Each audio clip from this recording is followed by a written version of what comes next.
Hi, welcome. Enjoy the content. Subscribe and turn on notifications. His name is Vincent Reed. He is making this recording for the sake of clarity. For the record, because facts, unlike feelings, do not decay.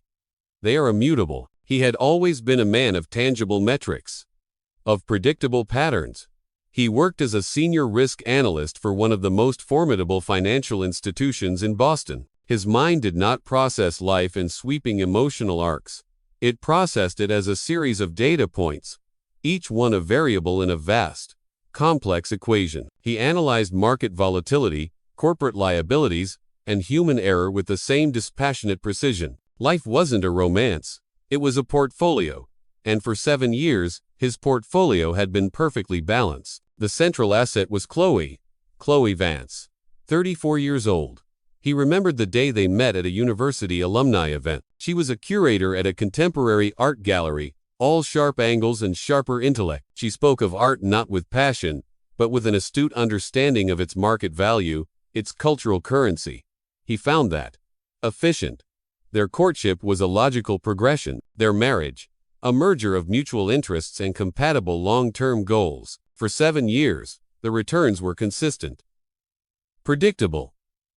Their life was a well-oiled machine humming along in a brownstone in Beacon Hill. Then, the anomalies began. They were small at first, insignificant deviations, easily dismissed by a less disciplined mind. But Vincent's mind was a finely tuned instrument, designed to detect the earliest tremors of instability. It began with time. Chloe, a creature of habit, started leaving for the gallery earlier, not by much, an average of 37 minutes, according to his calculations over a 2-week period. Her stated reason was a new exhibition requiring early preparations. A plausible variable. She came home later. The excuses were always ready, always professional.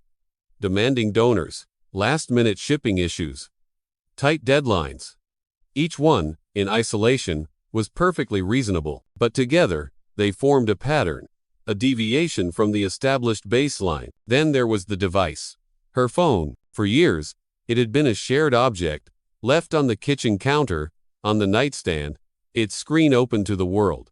Now, it was an extension of her body, always in her purse, always screened down on the table, always on silent. He processed these inputs without comment. He simply observed, cataloged. The most significant data point, however, was the cessation of physical contact.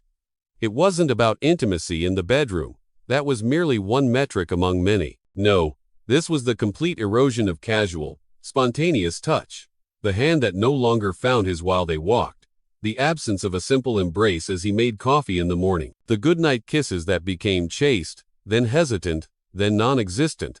It had been 52 days since she had last initiated physical contact. He knew, with the cold certainty of a proven theorem, that the system was compromised. Small errors, if left unaddressed, always cascade into systemic failure, and he was an expert in identifying the point of origin. The data continued to accumulate. A new scent, not the familiar, subtle fragrance he had bought for her on their 5th anniversary. This one was heavier, more expensive, an unauthorized expenditure of her personal sensory profile. He noted it, filed it away. Her wardrobe changed. More silk blouses, sharper suits, even on days she claimed were for inventory management. She was dressing for an audience he was not a part of. And then, the password. He had always known her password. It was a combination of her mother's maiden name and the year her favorite artist was born. Simple, predictable. One evening, needing to look up a restaurant reservation she had made, he picked up her phone. The familiar sequence of characters was rejected. He tried again. Access denied. A deliberate act of concealment. The key event occurred on a Tuesday night. She was in the shower, the sound of water a dull roar in their quiet home. Her phone, which she had uncharacteristically left on the dresser, buzzed.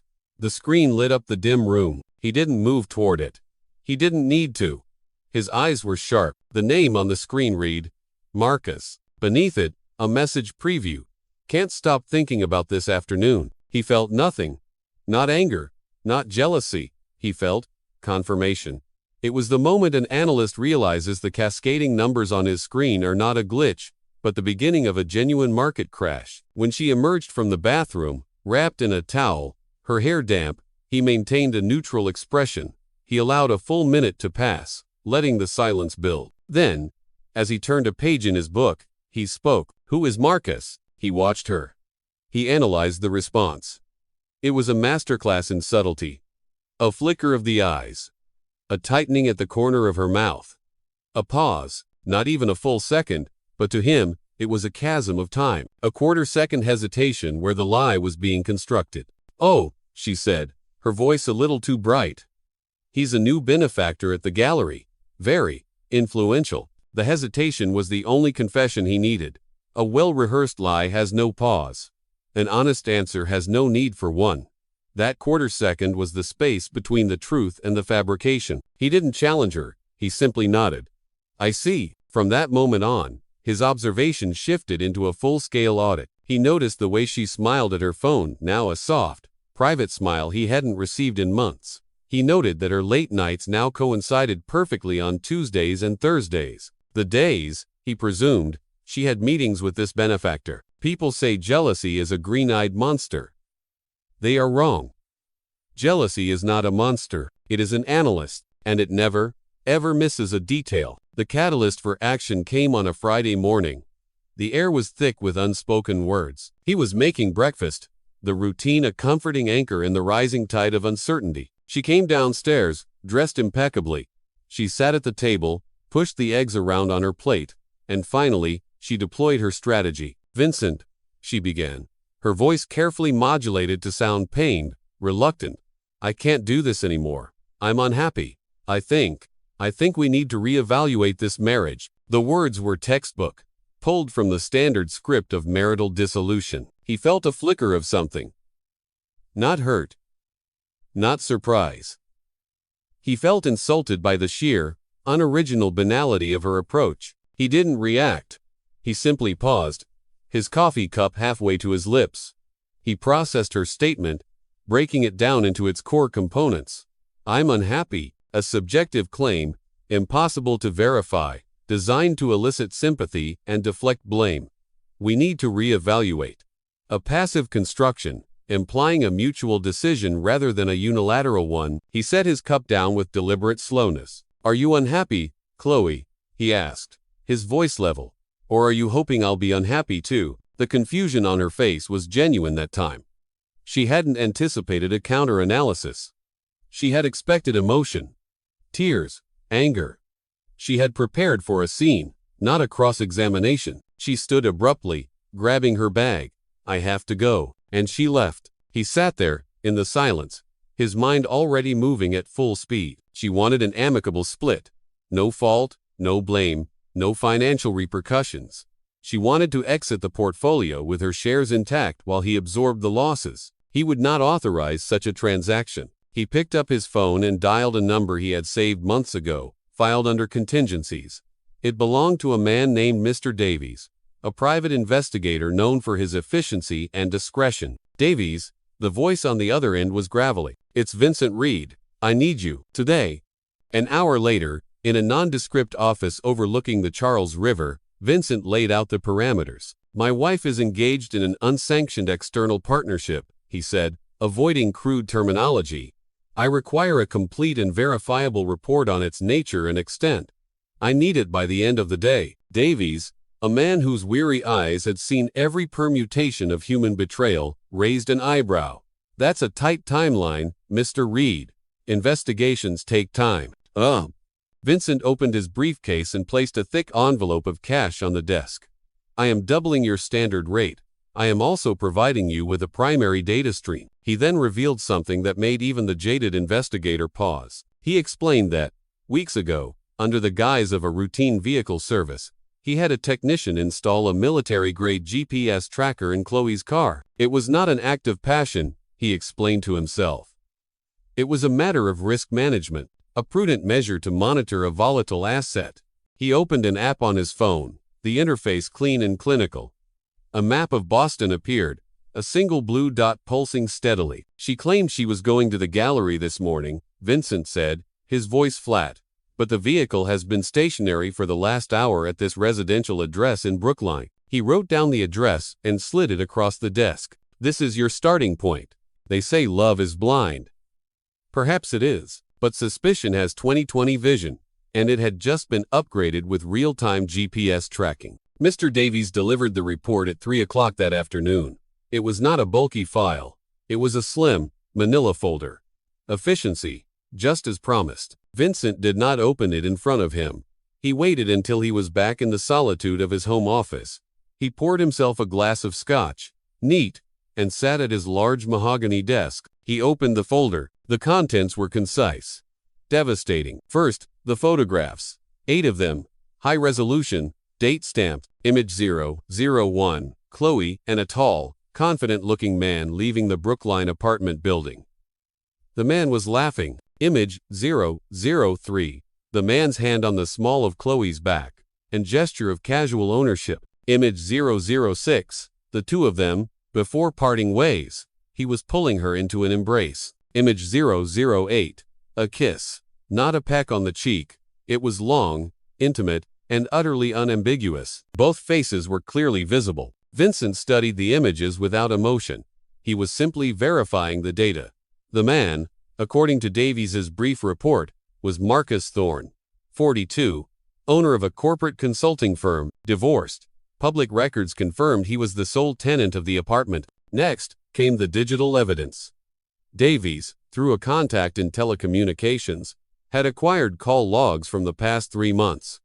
Hundreds of calls between Chloe and Marcus, many during work hours, several lasting over an hour late at night, but the final pages were the most damning. Screenshots. A messaging app Chloe believed to be secure.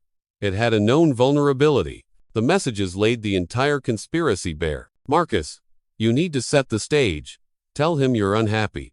Make him feel like the separation is a mutual idea. Chloe, I know.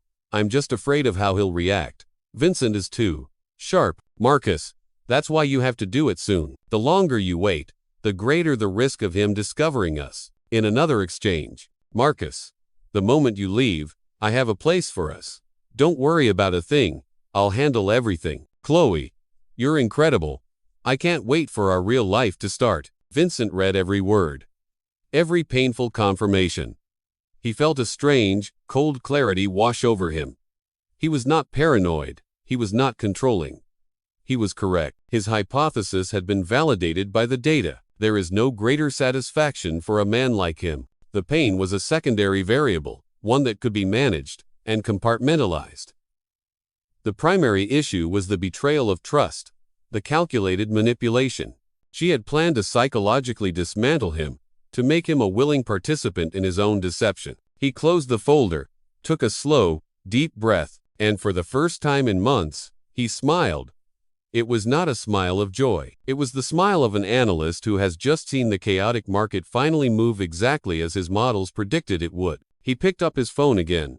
This time, he called the city's most ruthless divorce attorney, a man named Alistair Finch, a man known not for negotiating settlements, but for liquidating them. When you are dealing with a hostile takeover, you do not send a diplomat. You send a demolition expert. He did not want a simple confrontation. A screaming match in the living room was inefficient.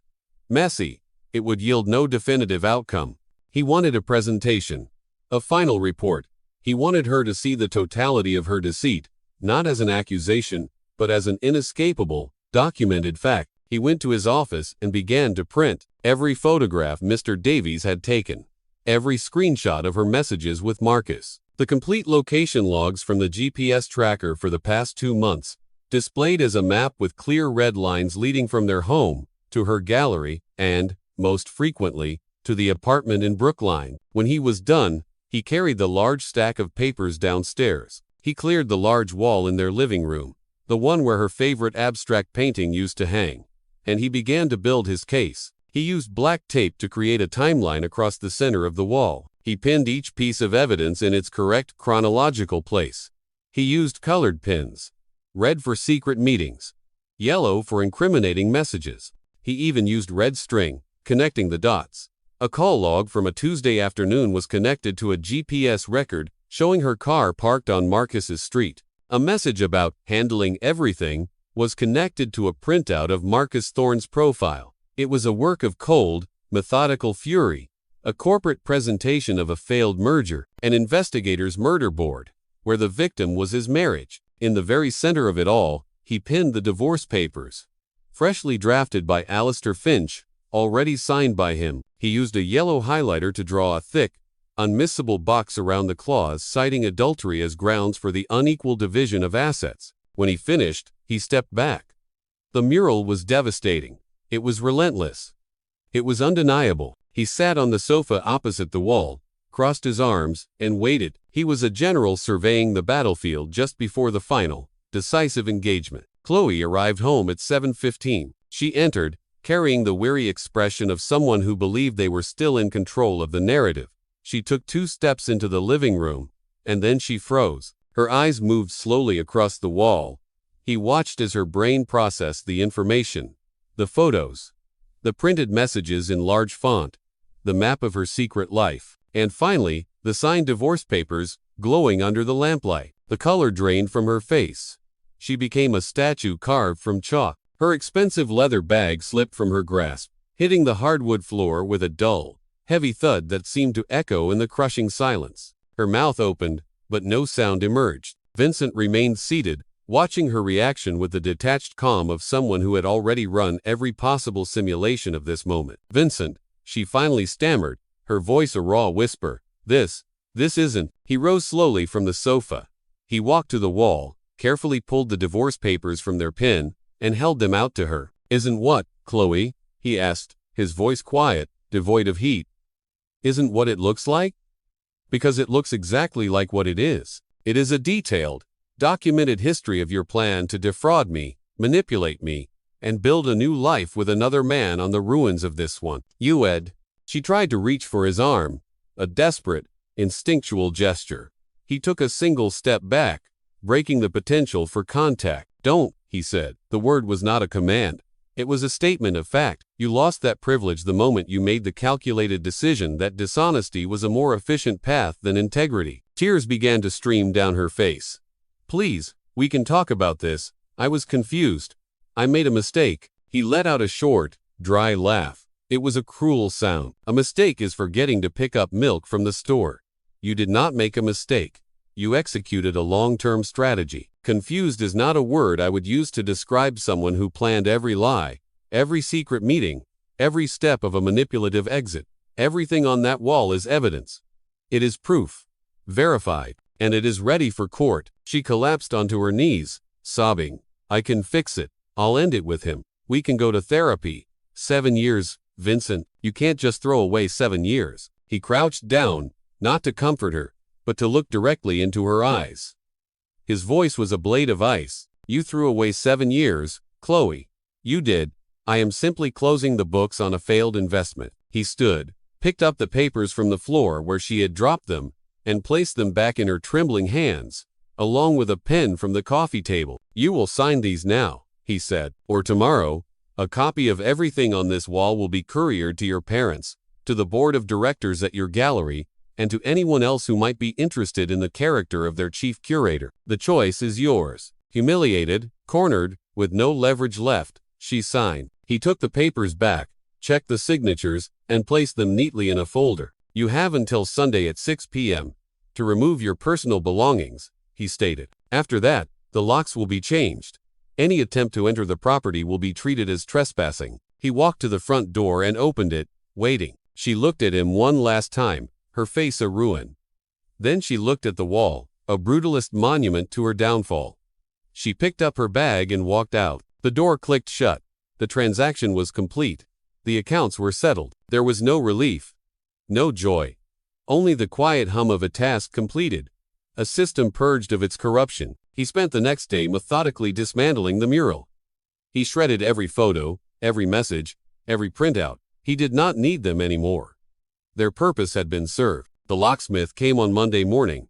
A security company installed cameras on Tuesday. He was reinforcing his perimeter. Nothing would be left vulnerable again. He blocked her number. He blocked her on all social platforms. He instructed Alistair Finch to be the sole point of contact. She tried, of course. Desperate voicemails, pleading emails. She even appeared outside the house one night, a ghostly figure caught in the cold, infrared glow of the new security cameras. Mr. Finch sent her a formal cease and desist notice. She was isolated, cut off, a variable that had been successfully removed from the equation. A few weeks later, Mr. Davies called. An unexpected follow-up. "Thought you might be interested, Mr. Reed," the investigator said. "Your Marcus Thorne character, he's gone." Vincent was intrigued. "Explain." The moment he got wind that the affair was exposed, that lawyers were involved, he panicked, broke the lease on the Brookline apartment, changed his number, and vanished. He didn't want any part of the fallout. Looks like he wasn't interested in taking on a distressed asset. Vincent absorbed the information. It was a predictable outcome. Marcus was an opportunist, not a partner. He had seen a chance for a low-risk affair, not a long-term merger. The justice of it was almost poetic. Chloe had wagered everything on an illusion, and the illusion had evaporated at the first sign of pressure. She was left with nothing. No husband, no lover, no home. In the months that followed, Vincent focused on what he called a system-wide reset. He had the entire house repainted in cool grays and whites. He replaced the living room furniture. He sold her car. Each action was a deliberate step in erasing her data from his environment. He focused on his work. Without the constant, low-level cognitive load of suspicion, his performance sharpened. He was promoted. 4 months after the divorce was finalized, he was in a cafe downtown, reviewing a quarterly risk assessment report. He looked up, and he saw her. She was sitting alone in a corner. She looked diminished, thinner. Her hair was dull, her clothes simple. The vibrant, confident curator was gone, replaced by a pale, exhausted-looking woman staring into a coffee cup as if it held the secrets to the universe. Her eyes met his across the room. For a fleeting second, he saw a flicker of hope in them. A weak, tentative smile formed on her lips, a silent plea for acknowledgement, for a hint of shared history, for any sign that he was not made of stone. Vincent held her gaze for precisely 1 second. Then he looked away. He felt nothing. No anger, no pity, no satisfaction. It was like looking at a stranger on the street, a random data point with no relevance to his own system. He calmly closed his laptop, picked up his coffee, and walked out of the cafe without a backward glance. That night, he dined alone at a restaurant they used to frequent. He ordered his favorite dish, drank a glass of wine, and for the first time in a very long time, he felt a deep, profound sense of peace. It was not the peace of forgiveness or of forgetting. It was the peace of a perfectly balanced equation, the peace of a portfolio that had successfully divested itself of a toxic asset and was now, once again, stable. He had learned a valuable lesson. Trust, once broken, cannot be recalibrated. A relationship built on lies has a structural integrity of 0, and the only person you can truly rely on to protect your own interests is yourself. He raised his glass in a silent toast, not to the future, not to the past, but to the cold, clean, and unimpeachable certainty of the final numbers. That is all. The record is complete. Thank you for watching the video. If you enjoyed it, don't forget to subscribe to the channel and turn on notifications so you won't miss any updates. See you next.